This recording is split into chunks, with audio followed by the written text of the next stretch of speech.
You need to know what to do with that dough. Let the chef show you. You need to know what to do with that dough. So let's welcome LaTara Moore, Chief Culinary Specialist for the Navy. So let's welcome Miss LaTara Moore. Welcome, LaTara. Hi, it's nice to finally be on here. Yes. I interviewed your husband, Chef Mo, right, Jermaine, and that's when I learned that you worked on the boat, right? So I didn't know the title. I think I called you an executive chef. So the correct title is Chief Culinary Specialist. Yes, that's correct. Okay. So before you tell me about what that entails, first tell me a little bit about yourself as well as being in the Navy. I know it's Fleet Week, right? Shout out to the people. So the time of this recording, if you don't know, tell us what is Fleet Week and do you participate in those activities? I know in New York City, when I used to work for the transit system, we used to see the sailors all around, right? Is that the right term? Yes, For Marines? yes, sailor, yes. Sailors. Okay. Okay. The Marines would be the Marines. Duh. Yes, they're called Marines, and then like some of them are called grunts, like the ones that work on land, the ones that actually go and do things. So. Oh, okay. Mm-hmm. So tell us a little bit about yourself and explain what Fleet Week is, because I know it's already around this Memorial Day. So tell the people. Okay, so hi, I'm LaTara Moore, originally from New Orleans, Louisiana. I joined the Navy when I was 19 years old. So I've been in for 23 years. Coming up this August, I'll be 23. I am a Chief Culinary Specialist. And I have been on 4 platforms. I tend to do a lot of the managerial part now, but I started off. Tell me what are platforms? Ship sizes.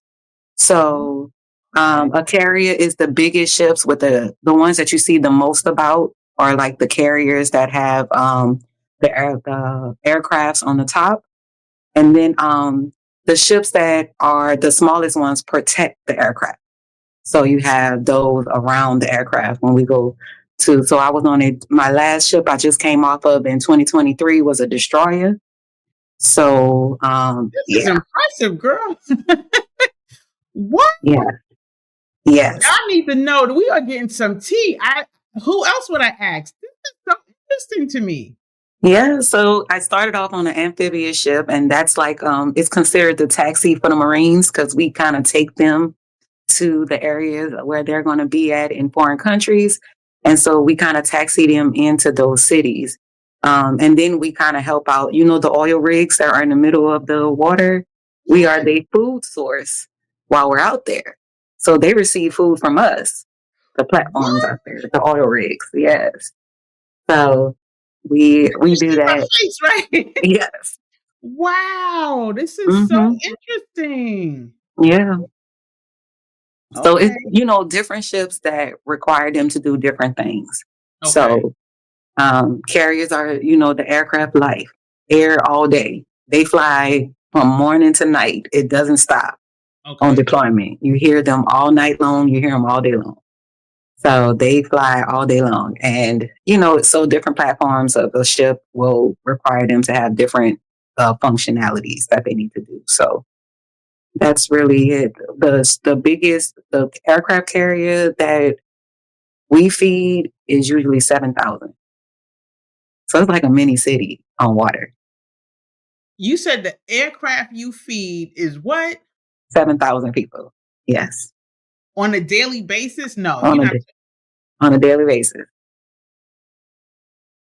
When we're out to sea, it is bananas. Yes. So it's like a mini city on water. Like you'll know people that say they was on the same ship as you when you were out there, and you're like, I've never seen you because it's so many people. Okay. Excuse my ignorance. I'm just thinking. So I've been on a cruise ship. So is it as big as a cruise ship? Are there different floors and levels? You got to take a look. Okay. So like the same, like a cruise ship will have like the food and stuff on the main deck. That's how it is on there for us. We're on the main deck, the galley. But there's on the carrier, there's like on like maybe, I think I want to say 6 galleys. Mm. So, yes, Okay. because, different ranks get to eat at different places. So, Oh, yeah, fine dining on the ship. yeah, different ranks because we have like admirals that live on ship and they have their own cooks. So they have their own mess, and our CO would have his own cook and he has his own galley. Our commanding officer, like the person that runs the ship. And the chiefs, we eat in a certain different place. Our officers eat in a certain different place. And then in the enlisted, like the junior sailors, they eat on main deck. Like there's 2 galleys for them on main deck. So And how long have you been in this position, Chief Culinary? since Chief Culinary, I picked up Chief in 2021. So what was your title before that? Culinary Specialist First Class. So I've always been a culinary specialist. It's just that when you promote, your name changes. So, and like the chief part is like the managerial, the first class, like the one I was at before was supervisor. Like you're supervising all operations, but you're not touching the big items, like the things that has to be managed administratively. Mm-hmm. So you do more of that as a chief, and you're just the runner. They're like the kitchen. Yeah, you're like the kitchen chef. Like everybody has to do what you need them to do, type of thing. So now, is there a level over you? Oh yes. So there's 2 levels more to go in the listed rank, and so right now when you make chief, you're like a part of the 3% that ever make chief in the Navy. Yes. And so when when you make senior chief, you're like 2. When you're like master chief, you're like the 1 in the 1%. And so I'm at the rank of E7, and so there's E8 and E9, and E9 is the highest you can go in an enlisted rank. So. Yeah, I was just talking right before we got on this call. My tech guy called me, and I was telling him I was getting ready to have this interview, and he said he knows a guy who's a chef. He works on a boat. Don't give me the lion, like in the service. I don't know, Navy or right, yeah, whatever. But he said he's a civilian. So I was like, oh, I would love to interview him. And he said, oh, well, he might be in the middle of the water. So they hire civilians to come on and cook? So he's probably, if he is on a ship, he's on the supply ships. So the supply ships will have civilian cooks, like the ones that bring us our parts and our food out to sea. Mm-hmm. They usually are run by civilians, supply officers, civilian everything. So I think that's the biggest thing. Yeah. Okay. Oh, this is interesting, girl. Okay. Okay. So let me ask you, and I find it interesting that I'm talking to you now because one of my best friends, her daughter, I call her my niece, she's enlisting in the Army. And so this was new for us. We didn't know. I thought growing up, I thought you could just, I want to be in the Army. Where do I sign? I don't know if it's changed, but she originally wanted to go for the Air Force and she had to do some testing. She didn't make the Air Force. And she then went to the Army. And I didn't know you have to pick a job, right? I didn't know you had to pick a job. So whatever job she wanted, they said wasn't available. So now she's going to be into parachuting, right? She's going to be, I don't know what time. Wow. Yeah. So she won't do that until she's got some time. So I'm a little nervous. I love her to death, but it made me understand better how the system works. So is that something that happened with you? Did you go in saying I want to be a culinary specialist? So the funny thing about my story is I didn't want to really join the Navy, right? Okay. But my godfather, which we called them Piran in New Orleans, right? So my Piran, he was like a part of the military. My great uncles, everybody kind of had a military type of thing. And so I was the more active one, all about, fitness when I was growing up. Mm-hmm. And so my uncle was like, "Are you going to try to go to the military?" And, as a little girl, I didn't want to disappoint him. So I went and took the ASVAB, and I literally like clicked through that thing. I was like, I don't want to. I just want to be like, oh shoot, I didn't get the ASVAB score, but okay. I still passed the minimum score and ended up still being able to enlist. And so I only had cook or undesignated. Like, you can go in, but you're going to be like chipping painting the ship. I was like, oh no, I can't do that. So I'm like, I can cook, so I'll go ahead and do cook, right? Okay. And so it just turned out that I just started to enjoy it as my career started to take off. So, okay. Because I think cook was available for her. She said she didn't want to do that. But if that's the skill, I believe that is a skill that you have if you know how to cook. I feel like you can take it anywhere. Hell, you in the middle of the water cooking, right? So okay. I don't even think that I would have thought about, sometimes you see shows and they'll say, oh, I used to cook when I was in the Navy, but never really thought about it, or in the Army, whatever, what have you. But I never even thought what that looked like. So do you feel like there was another position you should have gone for, or you feel content like this is what you were supposed to be doing?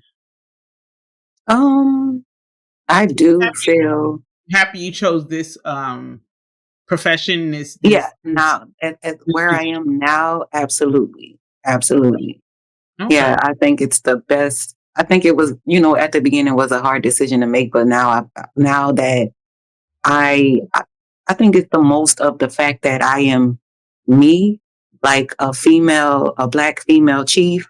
Mm-hmm. A lot of the junior sailors come up and LaTara. Okay, a lot of them junior sailors come up and they are like, I'm rocking with you because you us, or you represent us, or you are this. So it brings to another level of, I guess, showing us and our people where we can go. Like, regardless of the road or the blockages, we can still do what we wanted to get to or where we wanted to go. So now looking back, I'm like, everything that I thought was a hindrance got me to be this type of culinary chief for my sailors. And so it was all worth it at the end. So now I know you're located in California. So you live on a base? Yeah. So I am on the Naval Air Station Lemoore. And let me tell you, I was so used to San Diego because I had been a West Coast sailor majority of my career. Only place I've ever been outside of the West Coast when I went to Virginia for a tour. And so I am used to California, and I'm like, okay, I can't wait to go back. Now, Naval Air Station Lemoore, I love the command. I love the triad here, like our leadership. Mm-hmm. But the dust, because we're in like the middle of farmland.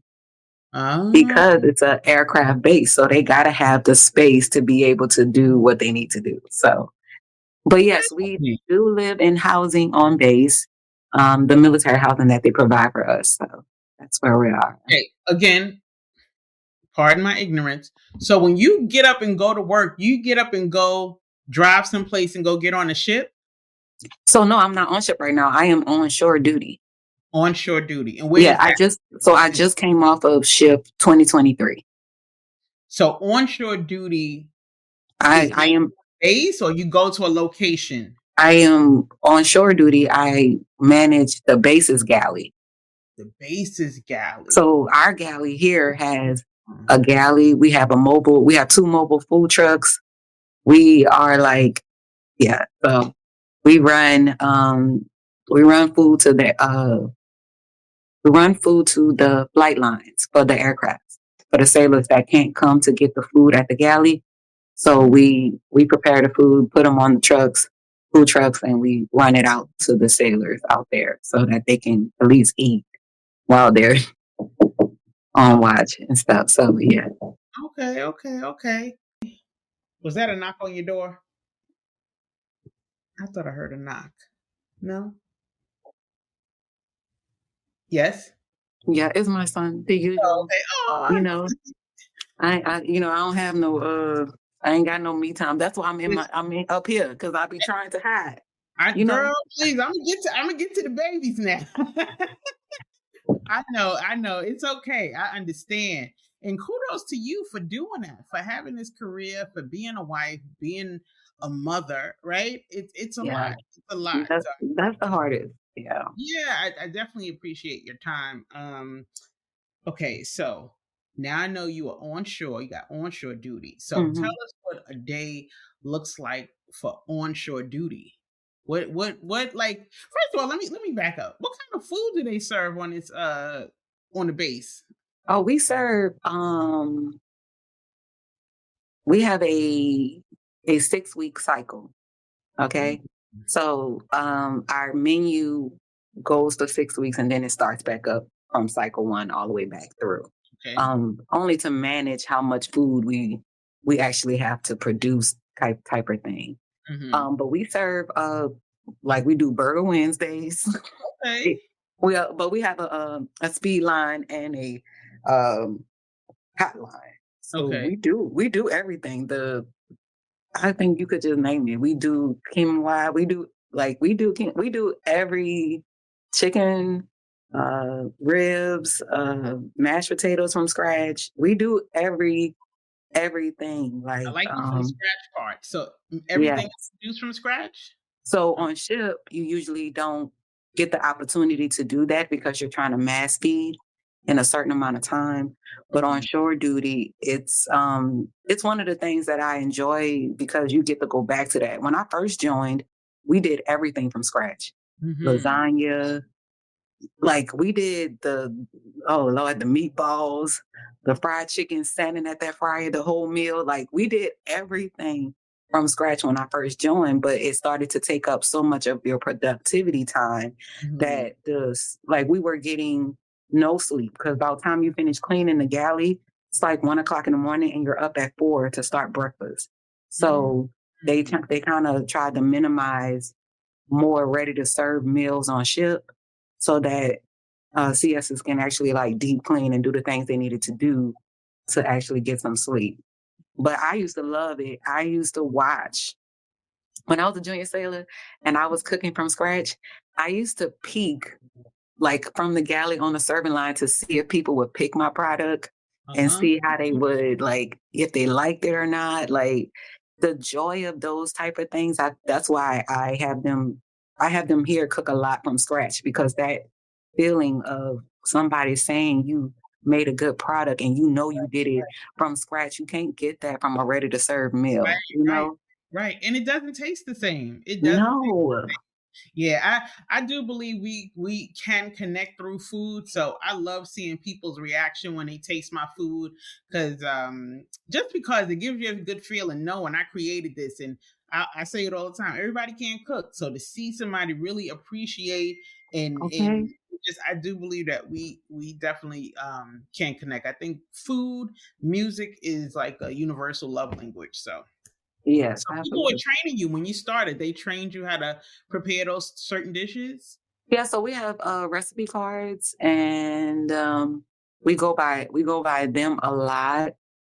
Sometimes we kind of defer from them just to give a little bit more flavor because those recipe cards are for like we ain't trying to give nobody no high cholesterol. We ain't trying to give people no, you know what I'm saying? Okay, okay, But we right, like it's too bland. Like I yeah. can't put this on the line. So we usually like spice it up a little bit, make it taste like it's real good and it's food. So How many we do people that. do you have on shore on the base that you? I I carry right now 46 sailors under me.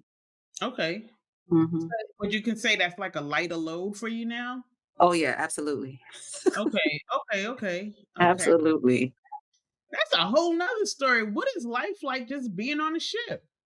Well, anyway, Oh yeah. Okay, so say that. That like I'm trying to get my thoughts together. This is so exciting to me. Okay, so when you how do you well I'm sure you do when people have different dietary restrictions, do you mhm. produce things that are I know some people don't eat pork, or they don't. Um, what else is it? They have allergens, right? Some people are gluten free. So how do you handle that?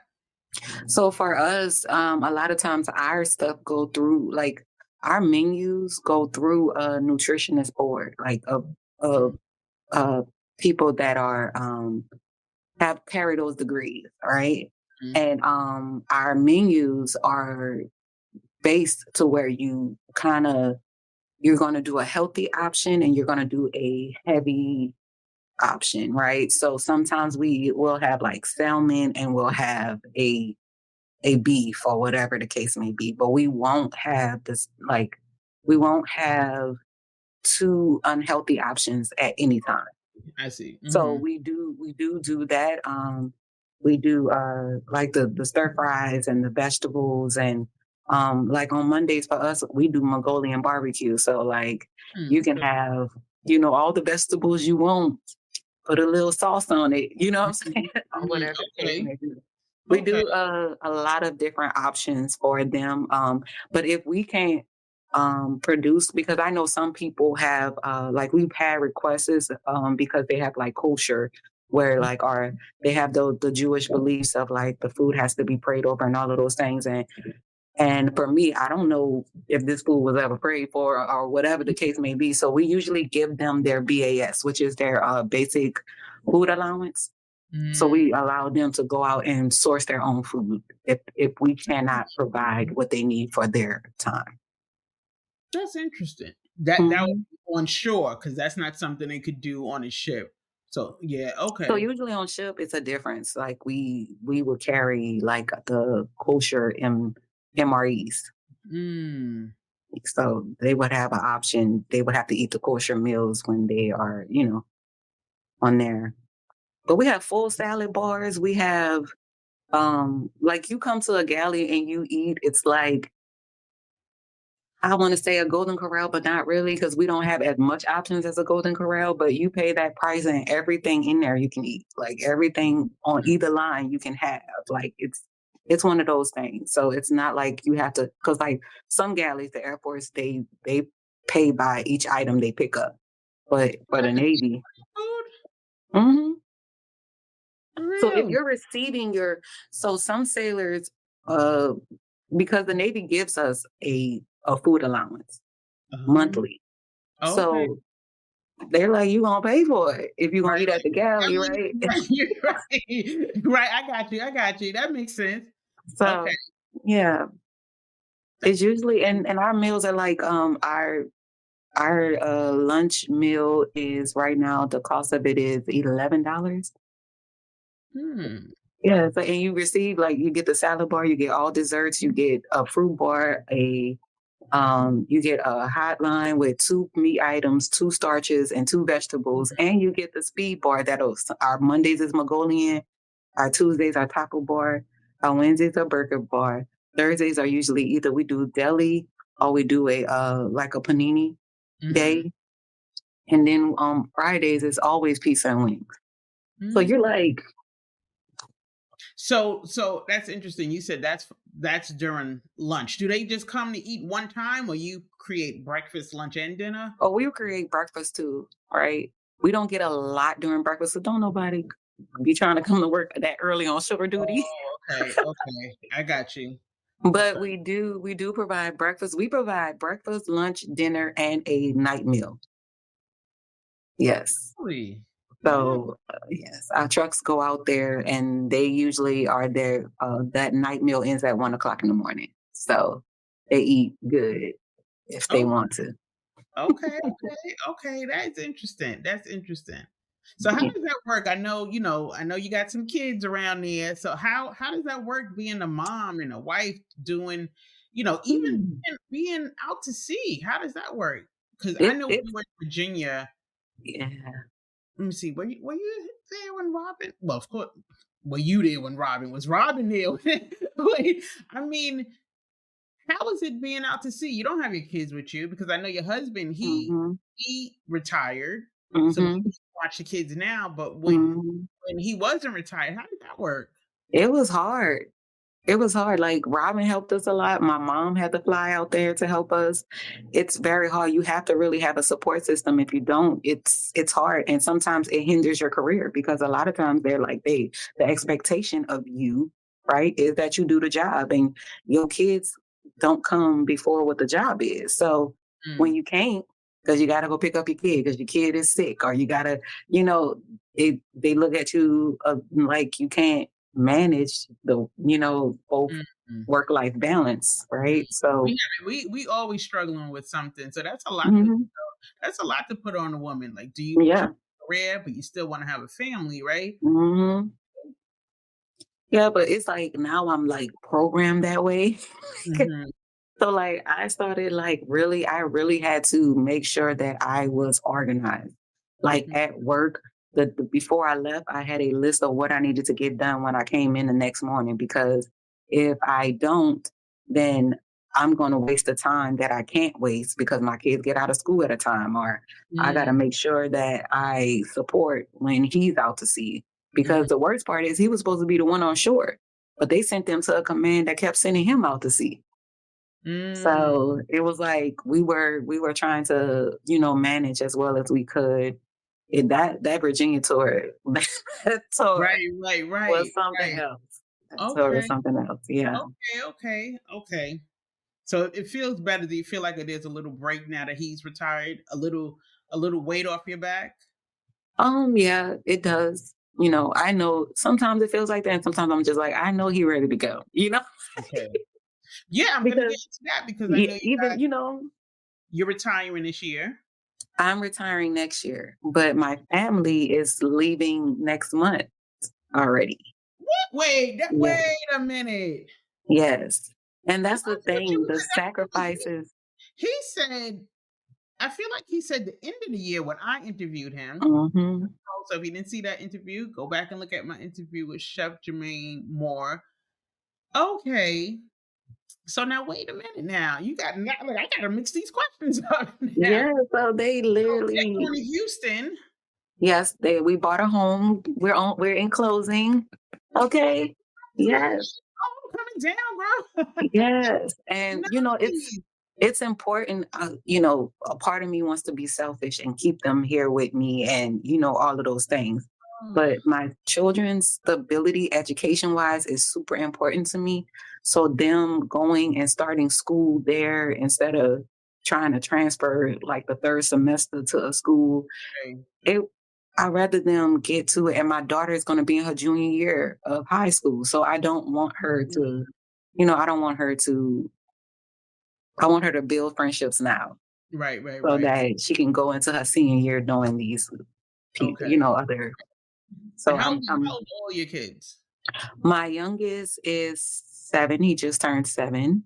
And my son Makai is, you see how I'm counting, right? Hmm. Okay. He is 10. Okay. And Amaya, she will be 16. Oh, So now yeah, you had this all year. your kids on a boat. Were you So out? I was a single mother before I met Jermaine with Amaya and Makai. And Okay. so yeah, that was the most difficult Okay. part of my career. And that's when I had to learn how to manage my time, because getting off of work to get my kids or trying to do things, I still had to be productive. So it was a struggle. It was the least I can say. Let me Um, just say this because I don't want to gloss over this. I am so inspired by you and like just like you rock. You were doing the damn thing. So that is oh, huge. And thank just you. it's just for you to you saying your kids they're getting ready to move away. That's no easy feat, but you do what you got to do. And sometimes, we as women, I feel like we work so hard, and sometimes it goes unnoticed. So, I don't want to say what they always say, but thank you for your service and just being that mom, like that is more impressive than anything, right? Being that Yeah. mom and that and still doing the damn thing in the Navy. So kudos to Okay, I ain't got my degree. I am that. Okay. you. Let's- Yes, let's put that out there. So kudos to you. You are a badass, Miss LaTara Moore. congratulations on Thank everything. you. Thank you so much. I really appreciate that. Yeah, I'm telling you. Let me give you your flowers now. So just in case you don't think people hear, and I think just people hearing that, and I'm going to tell my niece to look at this video just to see what's possible. Just to see what's possible. You know, she was teetering. Well, I guess that was just out of the blue, right? So she's in the Army. Well, she signed up. I guess what they call like crossover, and she doesn't leave out. Maybe I'm using the wrong term, but she won't leave until September. But that's still a big step, you know. Yeah. And to be so young, there's so much life ahead. Yeah. Now now you have 3 kids, and now you're going to home. Congratulations! You have family. So yeah, I still have my sisters and my mom, they both moved to Texas when Hurricane Katrina happened. So they're out there. They're out there. And so I feel like it's best for my kids. You know, they've been military kids. They've had to make friends every 3 or 4 years, you know. So now they get to have their cousins around more. They get to have family around more often. So it's big for me for them to Now, do you get breaks? Will you be able to go and visit? Oh, I'm going every other month. Okay.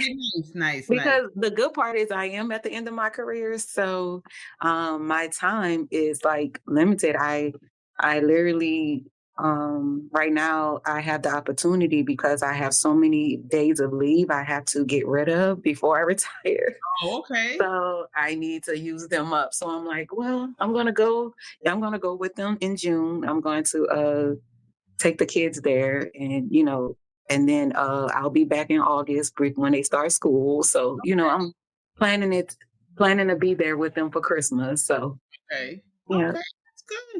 That's good. So let me ask you this. I know when I was trying to schedule this, just connect with you, Robin said you had a big inspection coming up. Oh, Lord. Yes, I would love to hear about that because I am such a food fanatic, and I could look in places, and I put my little inspection hat on, and I be looking. And it'd be hard not to look. My husband say, "Don't you say nothing in here." That's what he tells me. Where the gloves? Oh wait, what did I do? Don't touch my food with you, and you didn't touch my money. Just so many little different things. Okay. Yes. Folks need to be turned out. Yes. How was that? And I heard it was you had to really prepare. And I also say that my son is in food management, so sometimes they'll hire him to make sure stores pass their inspections. And he is a stickler. So I know when he looks at things, you know, why is that there? And employees generally don't have a good understanding of food safety. But once you know a thing, you can't unknow it. You can't. Yeah, I refuse. Like, I cringe. Like, oh Lord, what is that? Why? What's over there? And I look at the reports and everything. So how was that preparing for that inspection? Yeah, because you had a date. You had a date that they was coming out. Here in New York, they just show up. So no, so we had, because they're in San Diego, so they give us the dates because they don't have the opportunity to just show. Okay, right. They're like 5.5 or some hours away. Is it somebody from the so city? our basically like our region.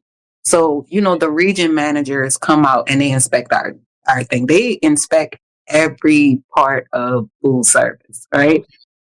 Usually what we do anyway throughout the year is we produce zones.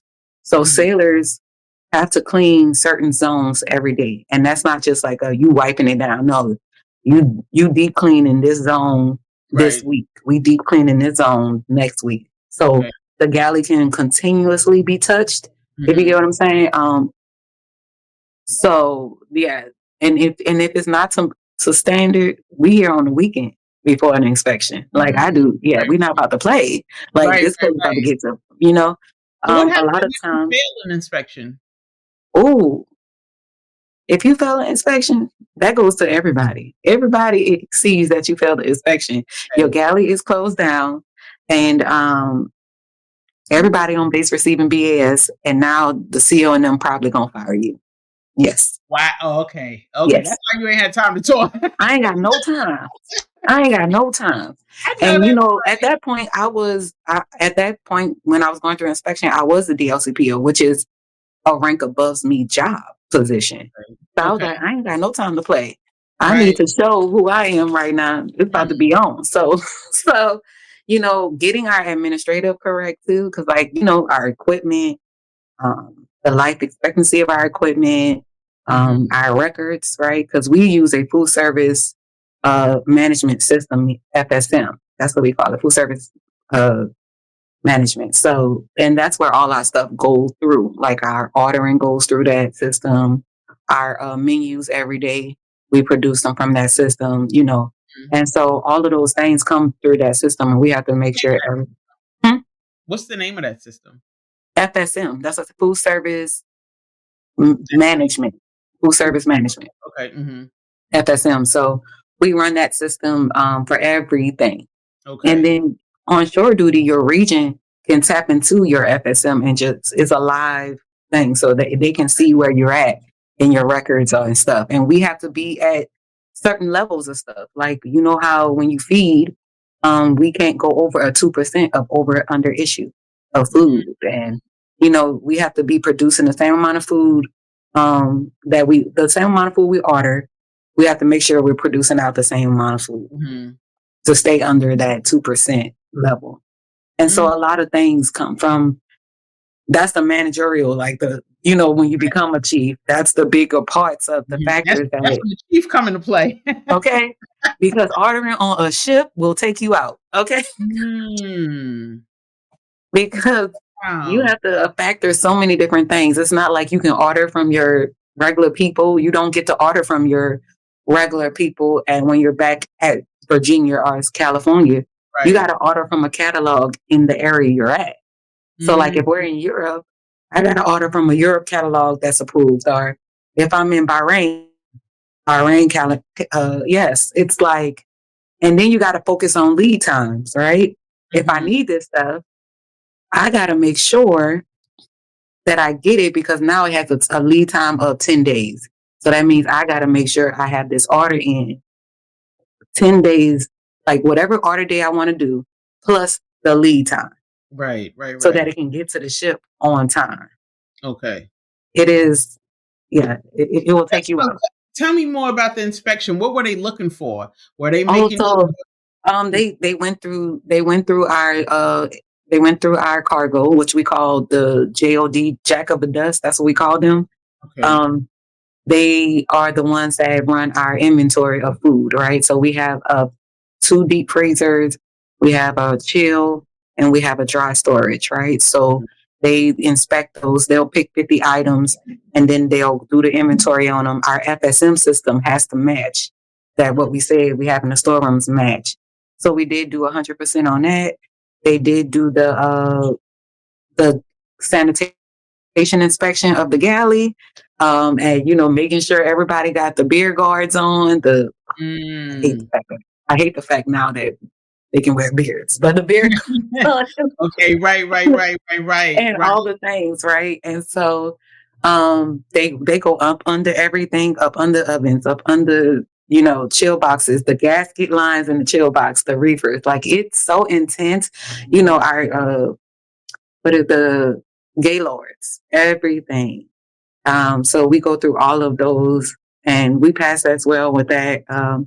They go through our mess decks area. They look for the gum under the table. Everything. We flipping tables over. We making sure there's nothing under that. Okay. Our scullery, descaling of the scullery machine, and making sure so we supposed to have 3 times the amount of dishes, and that 3 times the amount of people we serve. So we have, they go through our inventory, make sure we're doing our. We do. Well, you need to have about 300. 300.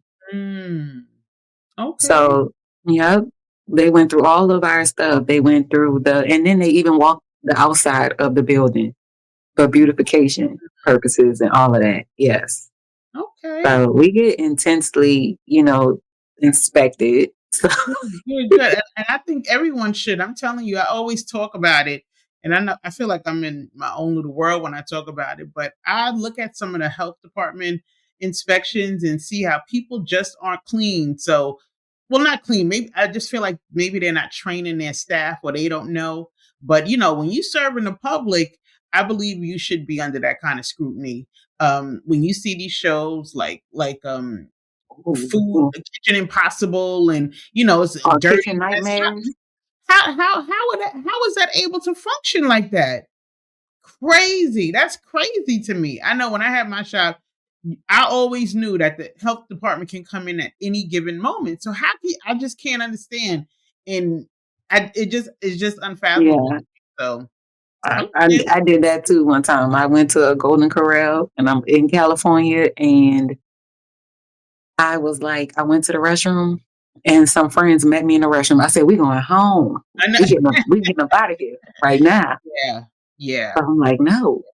Yeah, that's important. And a lot of times I think too, because people just feel like they work there, so they don't really have a vested interest. They can care if place passes or fails, but one small thing could make somebody sick.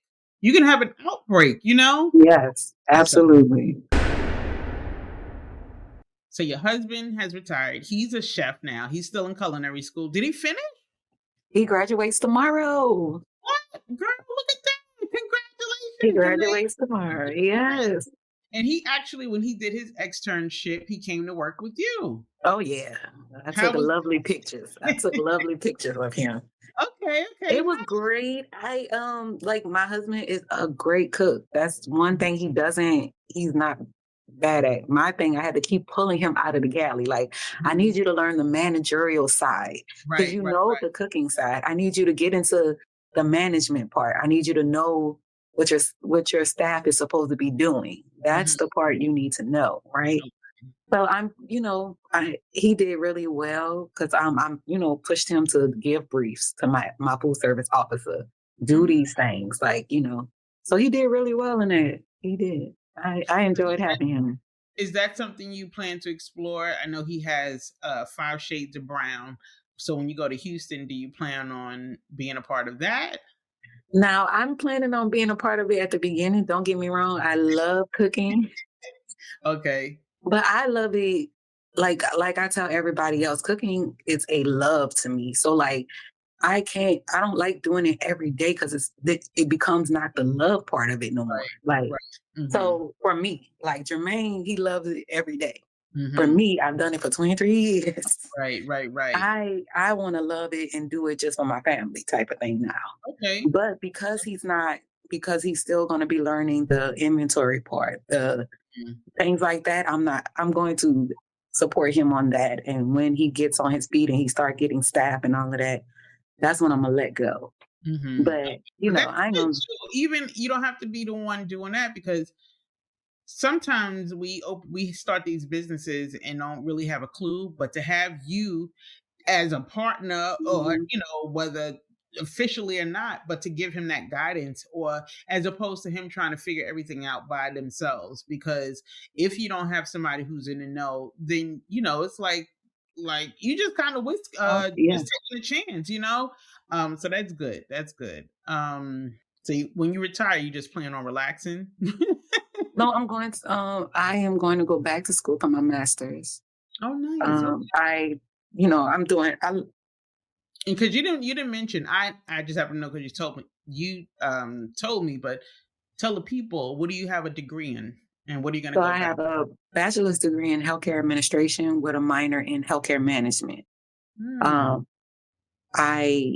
realized it was something I liked. But I'm gonna be on the administrative side because I can't do no needles and stuff. But right. I enjoyed the whole experience. Like, I actually got to have a tour. I ended up working at Camp Pendleton. I ended up working at that hospital in Camp Pendleton, the Marine Corps base, and I enjoyed it. Really? So, it's something that I like to do, and I'm to the point of my career and to a point of my life that taking care of other people has become bigger than the things that I used to enjoy, if you get what I'm saying. Like, watching people succeed and become great and do great things has become something more of a bigger option for me than joining, doing other things. Yeah, I'm going to school for my master's in healthcare administration. Mm-hmm. And that's what I want to do when I finish school. But the going to school part will be like my lay down time. Like, okay.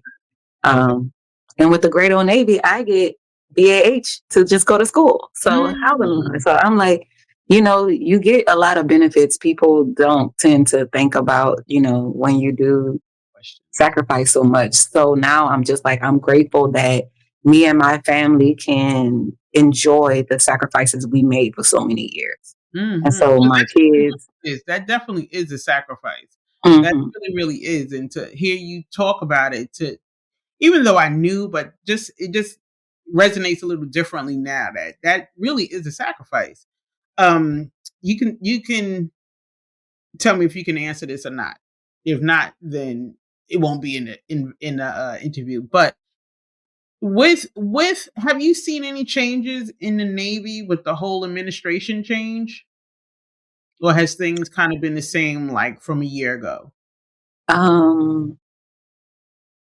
So with the things that comes down from the President of the United States and everything that happens, we are unable to do. We are liable to follow regardless. Whatever path our administration is on, the military will be on that path with them. Right. There is no change in that. Right. Don't matter who in there. We have no say so. We have to already implement stuff. So while everybody else in states and everybody else were fighting things, the Navy was already moving. The military was already moving on things that he already put out. Right. So those sort of changes. Okay. So there's not much that, there's not much we can do. And we all think that we can, make a difference and make a change and all of these things like that, right? And I think the biggest factor is, like the old saying says, right? Like you can accept the things you cannot change, right? Right. And I get it. I just what they say less. I understand. Yeah, but what I do know is, like you said, it's a sacrifice. You doing 22 years. That's what your kids will remember, right? Yeah. You said your sisters, they know, oh, my sister, she's in the Navy, right? So you're just not here. So I asked my girlfriend, like, how much time, good question, how much time would her daughter have to do? So I think she has to give 4 years. You made the choice to continue at some point. Were you able to say, oh, no, I'm ready to leave? Or, yeah. What made you want to stay? What made you choose? So my career? My first reenlistment, because you reenlist every 4 to 5 years if you want to. Oh, okay. The max you can go is reenlist for 6, and then have to reenlist after that. But my first time reenlisting, I was like, I'm about to reenlist because I just gave y'all all these years on sea. I'm going to get a paycheck while I'm on shore duty. You know what I'm saying? While I'm sitting somewhere on somebody's base and go home every day. I'm going to do that. And so the thing that made me stay, that was the time that I went to the hospital. And so now I'm flourishing at this hospital. And now I'm like, oh, I could do so much more. And that's when I read up for my first 6 years. And my kids, like I had my daughter in 2009. So I was like, I'm at 10. Like, what's the purpose now?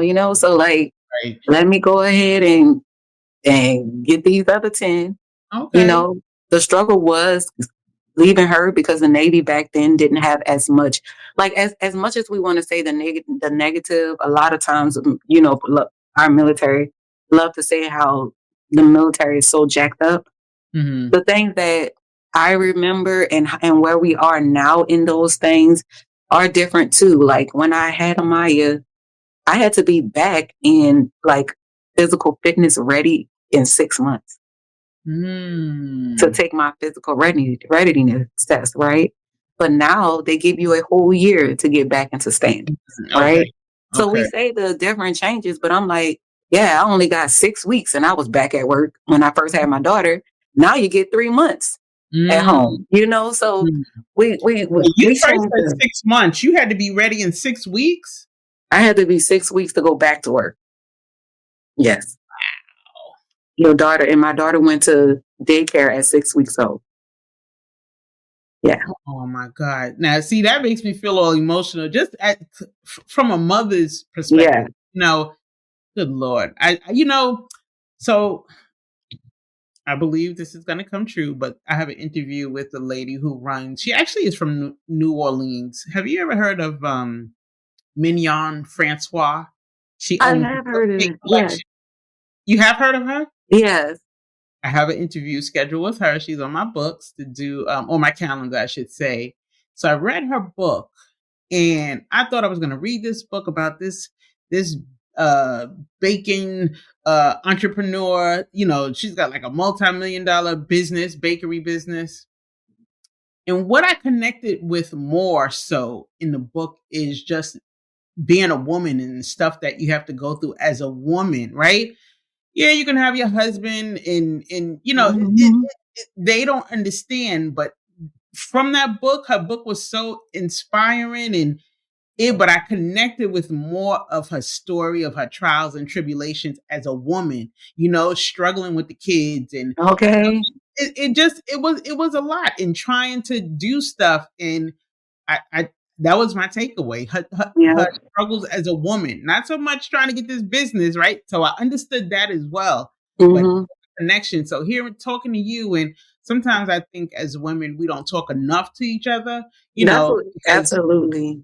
Yeah, we going through some things, and absolutely. we're the only ones. And when you turn around, everybody's going through, or a lot of women have those stories. But, it's kind of taboo to really just talk about it, But I 100% agree with you on that, right? The level of changing as a mother was pretty drastic to me when it came down to the military. And even though my daughter was 6 weeks old, I think I left when my daughter wasn't even a year left of my first deployment. And after having her, and I literally put her so far in the back of my head because I was crying every day if I didn't. I was literally like, you got to stop thinking about that. You got to focus on something else. Yeah. And when I got back, it was so hard for me to reconnect with my child because I had submerged it so much that I had to learn how to okay, Tyra, what is you doing? It's your child. When you came back, how old was she when you got back? Almost 2. Wow. Yeah. And who does she stay with? Like family? With her father. So her father is a retired military too. He was a cook as well. That's how I met him. Okay. And so she was staying with her father. If I deployed, he would take her while I deploy and stuff like that. So it was, and then that wasn't such a good relationship. So it was the less pictures, the less communication with my child. So it was just everything. Else. I take it back to just being a woman and the things we have to go through, right? Absolutely. I don't want to say bastard, but sometimes they are. Sometimes they are, and it's a lot. So again, like I say, I give you your flowers now. Kudos to you because that's no easy feat. So you just never know what people's stories are. I do believe everybody has a story to tell, and I always connect. I always connect I always put woman. I'm woman first before anything else. Okay. So I make that connection, and I always look at even just thinking about just I'm not following it. I hear what's going on with the Puffy situation. My heart goes out to Cassie as a woman. There's absolutely. So say, oh, she could have left, or she was grown, and they don't understand what fear looks like. They don't understand. First of all, she was young. What a trauma, or being re-victimized. You have no idea. Yes. It's crazy. Yeah. And you don't know where she came from. The want to be loved. I'll do anything to be loved. My heart breaks for her. Yeah. She's just here publicly telling her story. What about all the other women who don't have an outlet, who will go through things? I know people who are in BS relationships to this day, right? And like you said, that trauma is something. Look, that's a whole other podcast, but we don't talk about it enough. Are you on any kind of social media, anything? How can people follow you? I am on social media. My Instagram is at the DA Great Life LYFE. And I am on the Facebook with my real name, so LaTara Moore. I have if anybody want to follow me on my military LaTara Moore page, they can absolutely follow me so they can see my travels and what we've done. So okay. Well, thank you. I appreciate your time. Go back to those babies. So thank you for taking this time with Need to Know Pod. And we'll talk soon. And congratulations and good luck with the move and all that stuff. So I'm sure Robin will keep me updated. So. Of course. You need to know what to do with that dough. Let the chef show you. You need to know what to do with that dough. Let the chef show you.